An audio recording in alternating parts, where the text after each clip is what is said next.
This fight obviously went very quickly. It went largely according to your expectations, but I got to take you back to the beginning, right?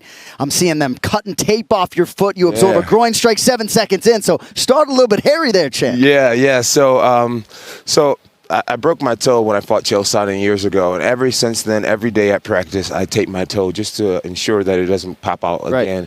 Every once in a while, the toe is totally fine, but every once in a while, if I pivot on it too hard, it sends the most excruciating pain up my body, and I just never want to compete without my toe taped again. So hopefully the proper people hear me, and I don't run into this issue again.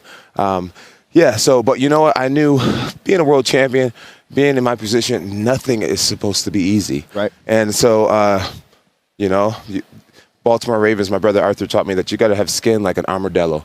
And so I was having tape issues. I said, you know what?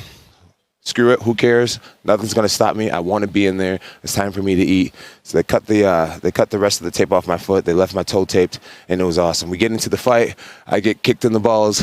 I'm not sure if I can say that. You already did. Right away. I get kicked in the balls right away. It had a nice amount of power on it. It actually didn't hurt me too bad, but I didn't want that strike to go unnoticed. So I stopped. I acknowledged it. Smart.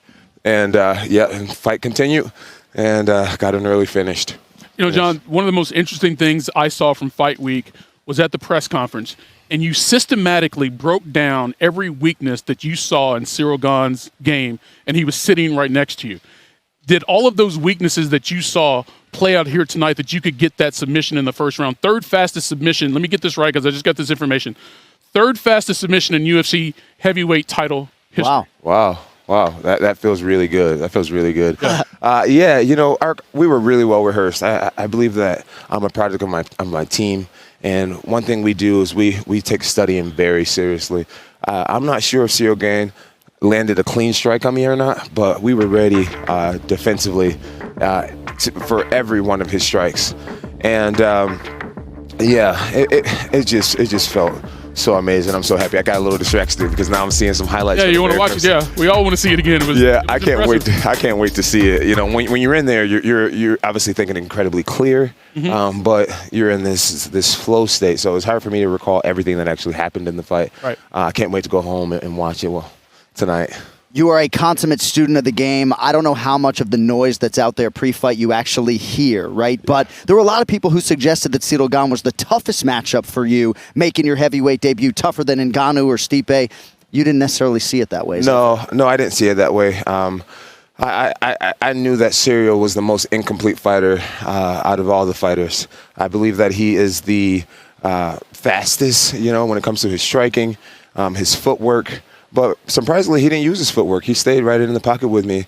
I'm excited. I'm really excited to fight Stipe Miocic. Yeah. There has never been a fight that means more to me than beating Stipe Miocic. I don't think I've ever fought a GOAT, and people consider him the greatest heavyweight of all time. None of my past champions that I've beat were considered GOATs. So this GOAT versus GOAT, it means the world to me. I'm going to look a lot better in my next fight. I'm going to be lean and mean. I'm going to be fast. I'm going to be well-rehearsed. And I've been training for Stipe for a long time already. And so we're just going to pick up our old notes. We're going to re-refine them. And I'm going to finish Stipe Miocic. I don't come to win. I come to dominate Stipe Miocic. And that's exactly what I am going to do.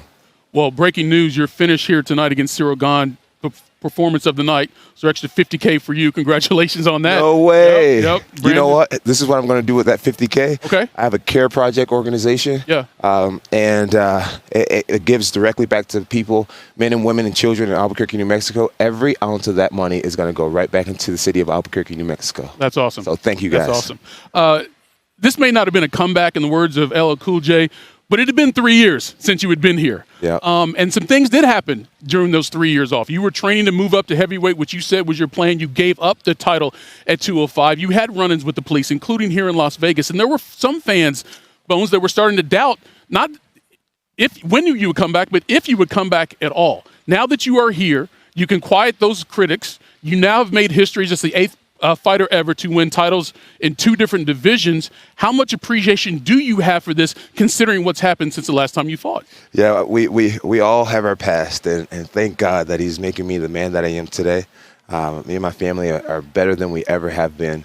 And I just thank God so much for him using me to let other people see that none of us are perfect, and that despite your downfalls, that the sky is the limit for those who don't give up, for those who know how to get down on their knees and pray. And I thank God for this platform. It means the world to me. Johnny, they say the most basic human need is to feel appreciated, and I hope you felt that love from the fan base. The celebrities came out in droves. If you had any questions as to the extent to which you resonate with this fan base, I hope those were answered here as you cement yourself as the true GOAT. Yeah. The fans gave me so much love tonight. Bro. So much love tonight at the weigh-ins and at my autograph signing I did earlier this week. I had a line all the way down the mall, and I'm just so grateful for each and every one of them for seeing me for who I am and still loving me. I'm so grateful. They inspire me. Some of the things that my fans have told me, people are very vulnerable with me. They open their heart to me, and I'm grateful. I'm grateful to be relatable. I'm grateful to rub elbows with people no matter how high or how low. I'm grateful. I'm just grateful to be a man of the people. I'm very grateful for that. And I think they know that. They see that. Yeah, they do. And that's why we have such a strong relationship. How will that inspiration continue to foster your passion and love for the game, considering you got another fight coming up hopefully in July to defend now your new heavyweight championship? Because someone has accomplished as much as you have, and to be considered the greatest of all time, you still have to find motivation to keep doing it. How does that connection to the fans that Jon just mentioned feed into how you prepare? Well, Stipe Miocic he's quite the competitor. You know, he has a wrestling background. He's a very strong boxer, and he knows how to win a fight. Mm-hmm. Me and my team, we take him very, very seriously. I would recommend him take some time off from the fire department for a while. He's gonna need every ounce of himself to get through this one.